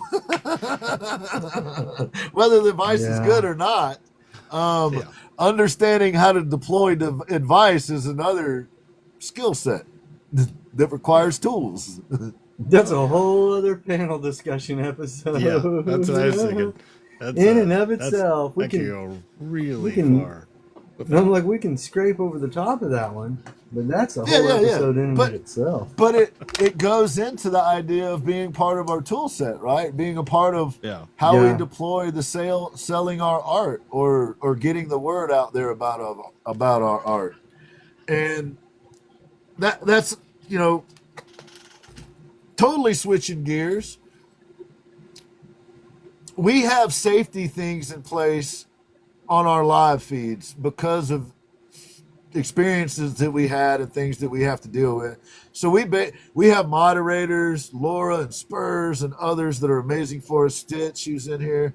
And they handle a lot of the going-ons, right? Of the safety and the setup of the shows and the flow states and all of that. But safety and setup are other, like, for example, it may not matter when you're painting, unless you're painting with oil paint, then you probably don't want to lick your fingers, right, Ash? But in a woodworking shop, I'm working with tools that can hurt you. Every station here has a tool at it that can hurt you. Some of them are high speed. So I have a breaker box in the back corner of the shop. In the front corner of the shop is a switch dedicated. One switch cuts off the lights, which are run on a separate circuit. One switch cuts off the power. So in the ceiling, I have next to each other double plug-ins. One of them on one side has only got lights in it. The other side is only for equipment. That way, when I turn a piece of equipment on, the lights don't dim, and I don't hurt myself because I can't see what I'm doing, right? I also have 30 amp plug-ins in the ceiling at the door and in the middle of the shop. Then I can plug the stuff in that pulls heavy loads like a planer or the table saw, something like that. So understanding the requirements of the equipment, what they need to operate properly, is important for safety. The reason I put those plug outs in the ceiling is I work by myself all the time. If my hand got caught in a piece of equipment, I'm not going to be able to run to the front or back corner of the room. I can just do like that, and it'll knock the cord out of the ceiling and at least cut the piece of equipment off that I'm hung up in. So because I work in a shop by myself all the time, I had to come up with strategies of ways to kind of a redundancy to hopefully not get hurt as often or whatever. But I've seen a lot of people pick up power tools and just start mowing away with them, and they got some little spindly cord. They're using a planer, and they've got some little bitty low watt rated cord, and they can't understand why their planer keeps cutting off and popping the pop outs on it. Yeah. Right. Because it's not able to draw enough power. It's designed to cut off. Well, that cable's meant for running a desk lamp, and you're running. Yes, exactly. So I was giving examples of like physical shop stuff that is safety related, but I was also trying to allude to paint can have its risks, carving and leaving shavings can have its risks, and then our social media platforms. There are safety concerns involved there as well for those of us that get hate mail, right? Well, That's true. With painting, oil painting, anytime you're cleaning with rags, you have to make sure they're not piled up together or smashed together, because what happens with rags is they can catch fire. Basically, you have to lay them out flat, let them air dry a little bit, let all the stuff evaporate, and then you could throw them away safely. But that's like one of those things that a lot of people think about when they start oil painting. And, you know, it's a dangerous thing to have, and it's any kind of oil, right? Shop rags and cleaners, like when you're using kind of thinners, mineral spirits, that sort of thing, you know, is all dangerous. So, yeah, and then we have risks with heavy metals like lead. Like there's lead white, there's cobalt painting, there's all kinds of paints that have dangerous materials in them. So, yeah, licking your fingers is not recommended. So, you know, I mean, wash your hands. Wash your hands. you might try at least Consistently. once. Yeah. I mean, Probably not a good idea. it goes man with the hatter. Why not? But yeah, so there's risk in any kind of studio Wow. or any kind of space. It is yummy, Eve, but I don't recommend people eating it. Room it Yummy. on fire because you couldn't left the Toxic. light on. Wow. Yes. Wow. Oh, all the toxic Manny? materials we use. Yes. Lenny was mentioning, Lenny and Manny both alluded to it. Like a lot of people in my shop don't realize the reason I'm not always wearing a mask is I have fans with filters on them keeping the air circulating. So if I'm using a rasp or I'm using something that produces heavier particles, they either fall straight down and then the lighter stuff gets to go, you know, the airflow moves it away. But when I get to the finer and finer grit sandpapers and stuff like that, it doesn't matter. I still put a mask on. But oftentimes people wonder why I can be sitting here rasping and I'm not wearing a mask. Well, it's because I have a series of fans set up to draw the air away from me. Because we had to adapt. We had to figure out ways to do these things on a live. And I don't mind wearing a mask at all. But if you can come up with a way not to have to, for our purposes, it makes sense. Yes, Chad. I need to order one of those, Chad. This is probably the best investment in my sculpting studio. Not I had kidding. a conversation with my wife about that yesterday. Yeah. Yeah, I particular do not mask. have a setup as cool as Ginn has. So, yes, this is part of my spacesuit, Kira. No, you do have the cool setup. I don't have one of those. Battery. This is a battery-operated system. It takes a full 8 hours to charge it, but it will last. They say 8 hours. I've pushed it further than that. Yes, Salty, it is. That's why I don't have but one. You have protection up here in front of your face from impact. Right now I have N95s in here. They have a plethora of filters that you can change out. And Salty, these are actually really inexpensive. I've got to order some. Oh, Lord. But yeah, it's got a removable. But again, if you're just going to be carving once in a while, you don't need to be doing all this. But if you want to sit down day after day and pull hours and hours, this is actually worth your time. RZ mask.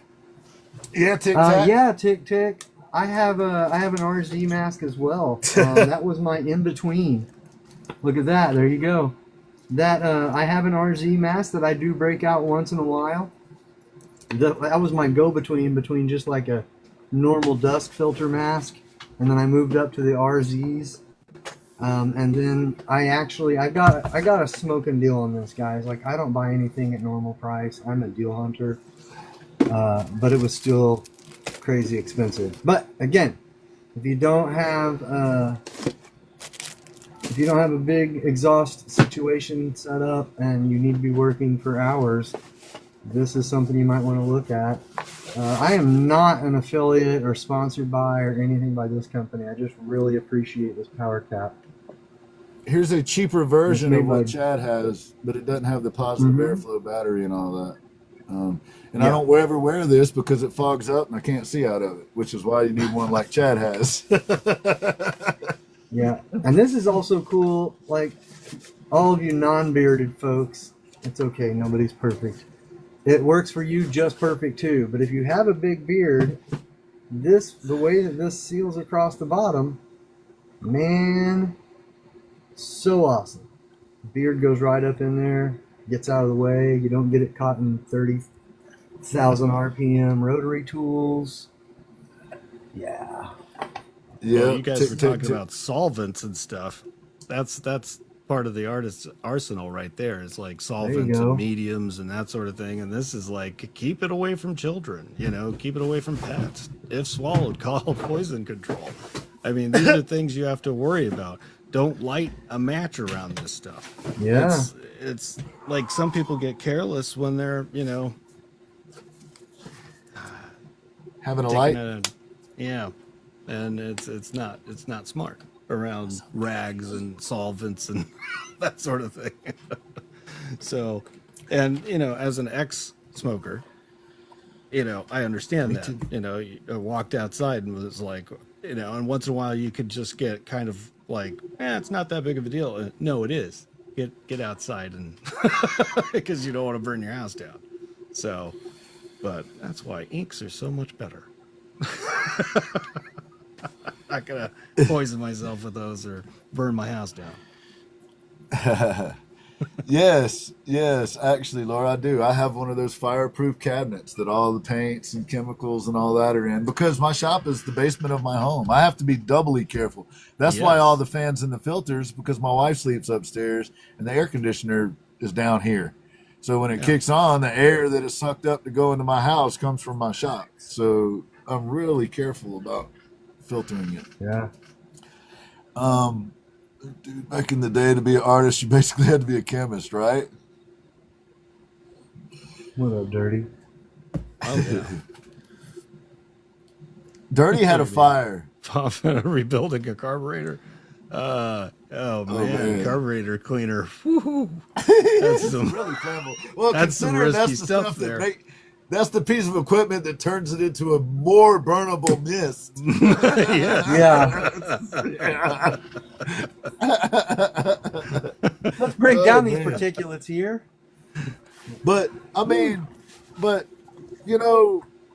whether it's rags or just cleanliness, right? Like, here's where it'll pay off. My shop's in my basement. And what I used to make was furniture, and sometimes I'd do other projects that involve building stuff. So I had to get kind of particular insurance. So to cover my equipment and if I was traveling with equipment, just kind of weird circumstances. So I actually am insured by a company out of Pennsylvania that mostly insures like sawmills and stuff like that. And there's a lot of sawmills around where I live. And I contacted them, and they were like, we got an agent coming out to your area to look at a sawmill facility. He can stop. He's only going to be, 30 minutes away. He can stop by and check out your spot, and we'll talk. And when the guy walked in and saw my shop, walked around, looked around, he's grinning, goes outside, sees the buildings, absolutely no problem. And I was like, well, man, it's been a year. I've been trying for a year to get somebody to insure my stuff. What? And he's like, well, they just needed to come out. He's like, I just came from a sawmill that was knee deep in sawdust, and that's how things are at a sawmill. And they had a plan on how to get rid of that dust so that it doesn't catch fire. So we insured them. You obviously don't have sawdust piled up in your spot, which is the biggest way to start a fire at a woodworking shop. So literally, because my shop was clean, I'm screwed. They insured me. Even though it was in a basement. I literally had to get a different company to insure my home because I insisted that I'd be able to keep my shop in my house. I got a company that insures my house, a company that insures the business, and a company that insures the buildings, and then a company that insures equipment if I take it off premises. And any products that I make. Anybody who knows me knows I have ADHD, and that I'll tell you a story.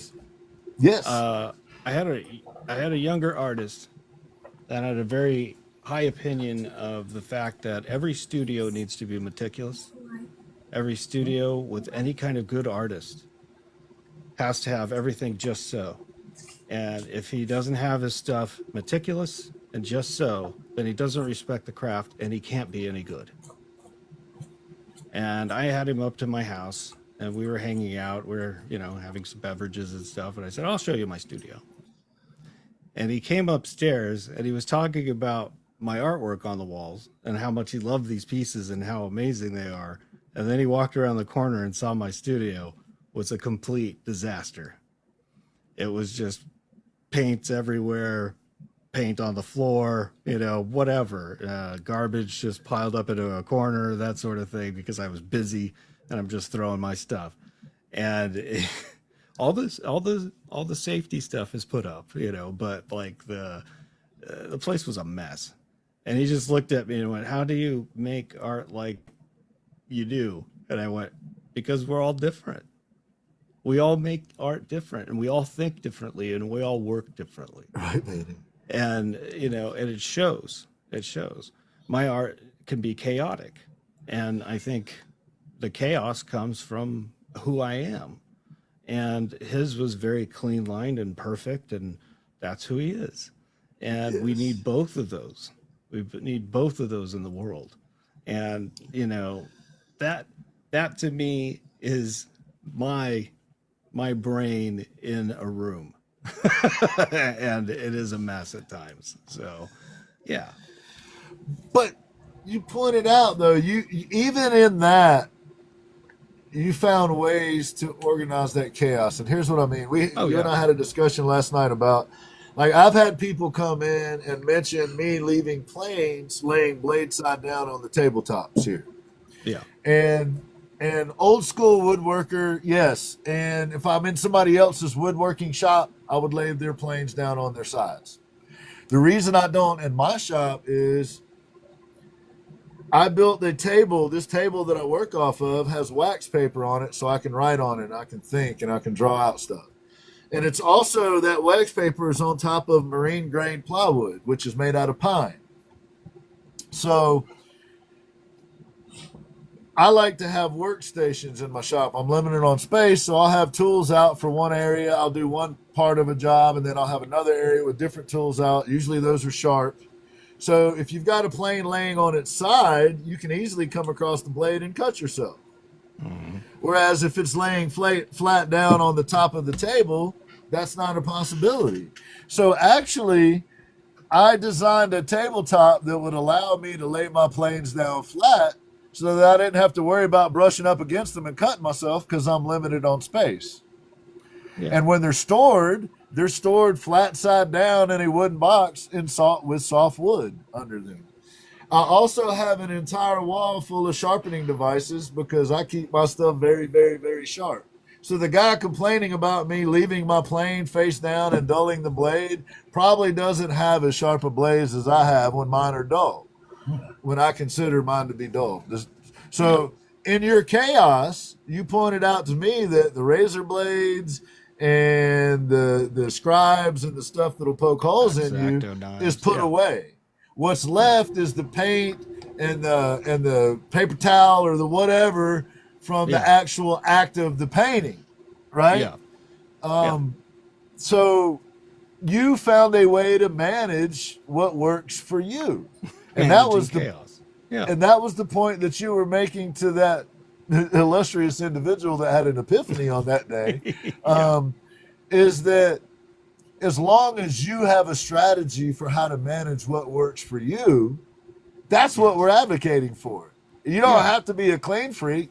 It benefited me being in a woodworking shop, and I keep it kind of tidy because my wife sleeps here, and I don't want her to have to lay in a bed full of dust every night. Yeah. But that paid off for me when I needed to get coverage. Yeah, and that could start impacting your health too, if you don't keep it clean. And so right, which is why the extra filtration system and all of that stuff, so that it doesn't make it up into the house. But yeah, absolutely.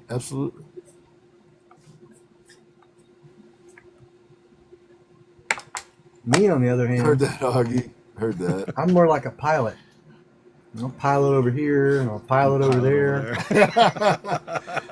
Well, I'm okay with doing that as I'm working, but when I get done, I kind of clean up that cycle and set up for whatever I'm doing next, kind of thing. Clean up the That's what tools, I do wipe them too. off, sharpen what needs to be sharpened, you know. So you guys are asking for tours of the studio, and that'll be someday when I Heidi up the office. And what I mean by Heidi up, it all goes into the closet, and then it'll come back out when you guys are done. Right, tick, tick, tick. That's right, Augie. That's right. But here's the distinction I would like to make is I see artists try to embrace the chaos as if it's their method. Oh, yeah. And they don't bother to do the things that we were just talking about that Ash does, right? Ash realizes his method is chaotic. So experience has taught him, remove the razor blades, remove the things that will get you hurt or that will get someone hurt. The solvents are put up. The Right. The X-Acto knives are in their cases. It ain't a pile of rags with solvent all over them that you're talking about as being left over. All of the safety stuff is taken care of, and that's how you manage it. You're able to operate under chaos because it is actually controlled chaos. Yes. It isn't you just going, I do whatever I want with no consequences because I'm an artist. That shit is just stupid, to be honest with you. That's just a dumbass attitude to have, in my opinion. Like, I've seen people, and that's their whole argument. The argument to every point is, well, it'll affect my method. No, actually, you don't have a method at all. That's the problem. Like, there is no method. And then I see people extremely frustrated, like, man, I don't understand why Ash, I have so many people in his room. And I can't get 3 people in my room. Because Ash puts time into the mic that he has and keeping the camera clean and the setup and look behind him. Look what's behind him. Look at his appearance. Like all of that are tools in your belt. And they don't seem to realize that. Yeah, this case goes back into a jar at night. I was just about to say, My whole even body Chad, does, you know? even Chad in his skin suit brushes his beard. Indeed. Beard brush, I'm right? trying to zero in on Clockwork Orange over his shoulder. Clockwork Orange over his shoulder. Yeah. So, and that's another part of the artist repertoire, right? Especially if you're doing lives that we haven't really talked about a whole lot, is your setup, what it looks like behind you. Mine was accidental. It became what it became. Chad's setup is darkness usually because he's the mysterious type. The mysterious stranger that goes through the town at midnight. Yeah. Bitches from vacation exhausted. I heard that. It's doing out there. That's why I have an Only Hands account. There you go, Mondo. That's what I should do. Only Hands. Yes, you don't have to wait for things to be perfect to start. And right on, Ezra. Right on. Speaking of Ezra, you know he's given us some great tips over the years about using social media as thinking about it as one of the tools in your tool set. And you got to keep it honed. You got to keep it sharp. Putting out content, doing consistent lives. Is helpful stuff. Ashman's a great example of that. Ashman was a dude that was about to just walk away from all this shit, and he has a schedule of lives that he does, and he has lives that he just pops up and does solo lives with. And if you want to see how to do a live, go watch one of Ashman's. If you're an artist, That's true. Or these two. But that's the other thing, right? Catch me first. We all feed off of each other. We all give each other ideas and things to implement. You know, Kira will come through and name Chad Ducky, so I've always got to have a Ducky on hand, right? Or, you know, might need an Ashman sticker. You never know. There you go. But just putting some time and thought into how you go about your art, I think, is what we're advocating here. Yeah, absolutely. that's true. Find your We lane. managed to, in one direction or another, go over all of the things that we had on the checklist, other than types of tape and why. I skipped over that one.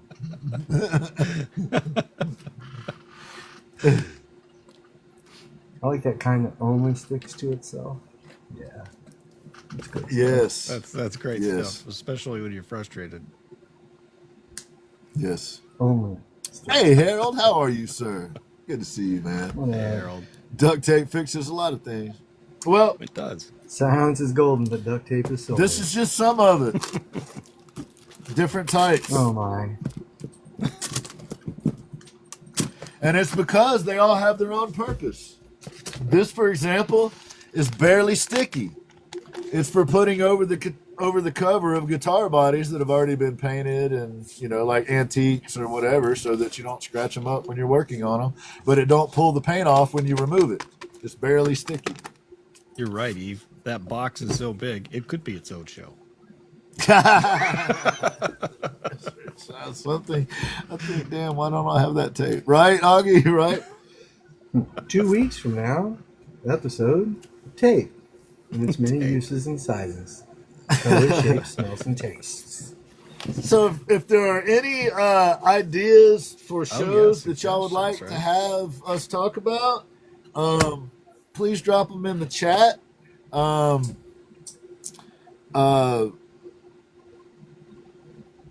We're going to still have our guests on, but on the show times, we're going to do things kind of this way. So workspace tours. Heard that. Workspace tours. All right. She just wants me to clean.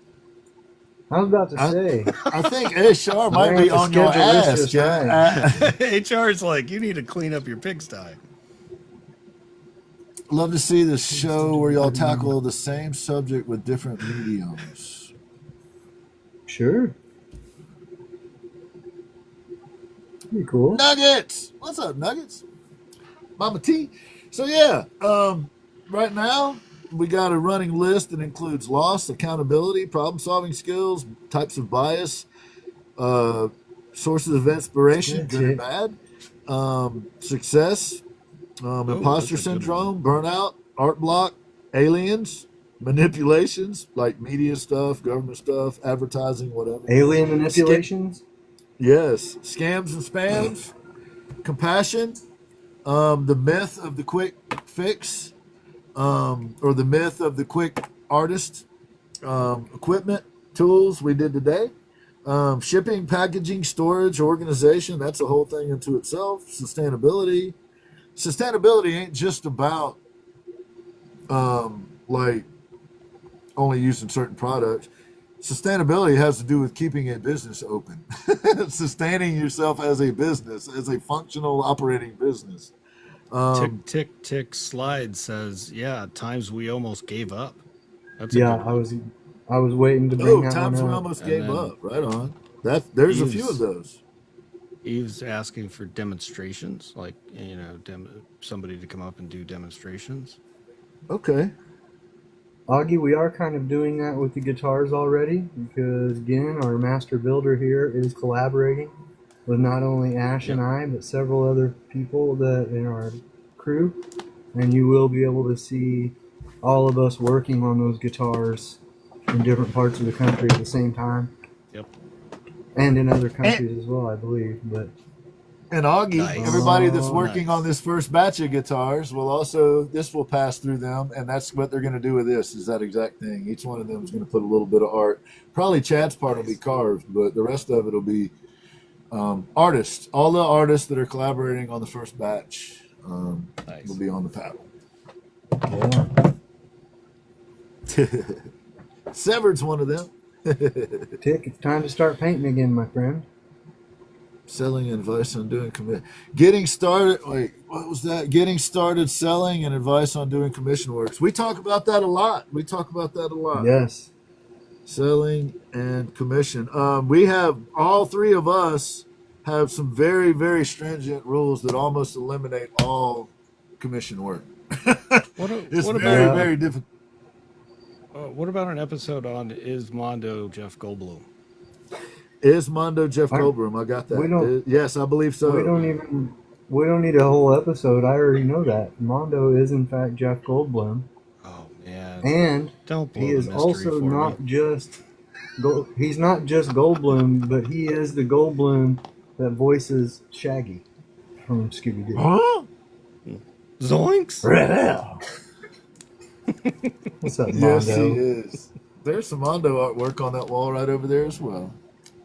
Right above a piece of Lenny from Len's Creative. Prince. Nice. I'm Steve McQueen, back from the grave. So, fellas, let's see here, just for funsies. Let's put, I don't know, what you got, Chad? You go put your daughter to bed here pretty soon. Sourpuss face. That's what I got. Oh, Figure you and Ashman can put a wrap on this thing. Man, the wrap, I guess, would be is to make sure you're making yourself well-rounded around whatever art you are chasing. Make sure that you're not just doing the art. Make sure you're not just doing the business. Make sure you don't get caught up too much on getting all the right tools together before you get started. There are a list of tools that you will need for whatever practice you may be starting. But don't make it too hard on yourself. But don't worry too much about getting way too much to even get started. It's not a contest, I y'all. would say that's a thing. Yeah. The only contest is be a better person than you were yesterday, and that's not even about art. That's just about you being a person. Be a better person. Do better. I say that to myself, everyone else. You can always do better. Do better. nice. That's what I got. Keep your tools clean. That's all I got. And Keep your sharp, tools if clean. they're supposed to be. Crimson. Yes, from the creator of Postcards for Positivity, the Crimson Rose. Yes. Well, Hooker Doom. Well, thank you, everyone. Yes, become the person you want to see more of in this world. That's There you absolutely go. right. There you go. Stitch Woman would be Beautiful. one of those people. Sorry. Thank you, everyone, for coming in and joining us. We're going to do our normal play out music here. And that gives us a few minutes to wandering around. I'll show some signs and some stuff like that. These guys may or may not be here. We very much appreciate everybody coming in and hanging out with us. There's going to be a schedule. Some weeks we're going to be doing a panel discussion type stuff. Some weeks we're going to have guests on. You're just going to have to keep your flaps greased to know what's coming next. Wafty, particularly you, my brother, it is really good to see you. I hope you are doing well. Thank you so much for coming in here. Love you, man. Anybody out there that would like to get started on some type of art or woodworking or making music or whatever, all three of us say start right now. Go do it. You don't need the best shit. You don't have to be the best at it, but you can't do any of it until you get started. A guy called me, asked me to help him take down a barn. That led to where I'm at now in the woodworking world. And I started out with a handful of my grandfather's tools and with some of my dad's stuff and some tools that I had.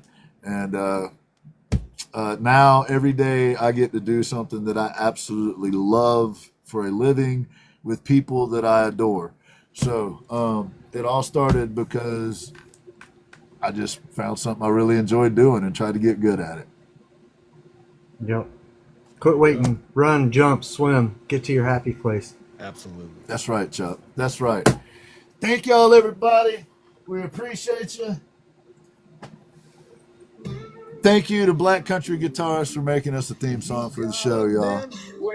Appreciate everyone. Thank you for coming in. Thank you, Manny. Thank you, Derek. Thank you, Laura. Thank you, Augie. Thank you, Lenny. Thank you, Crimson. Thank you, Chuck. Thank you, Stitch. Thank you, Mama T. Wafty, we love you, brother.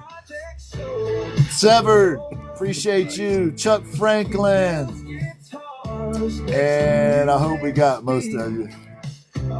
Mondo, go on, get.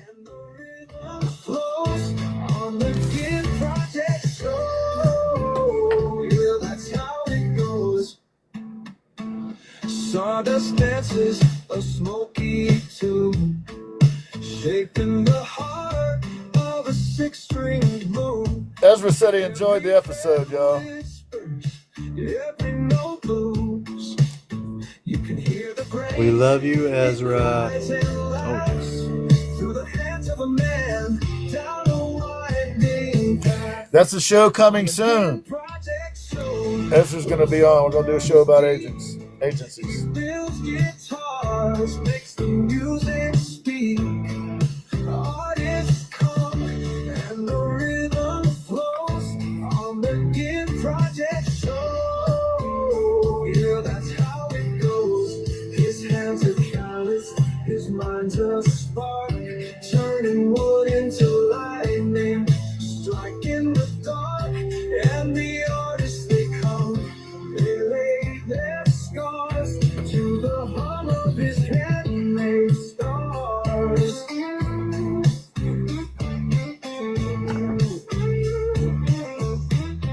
His hands are calloused, his mind's a spark, turning wood into lightning, striking the dark, and the artists they come, they lay their scars to the hum of his handmade stars. Yeah!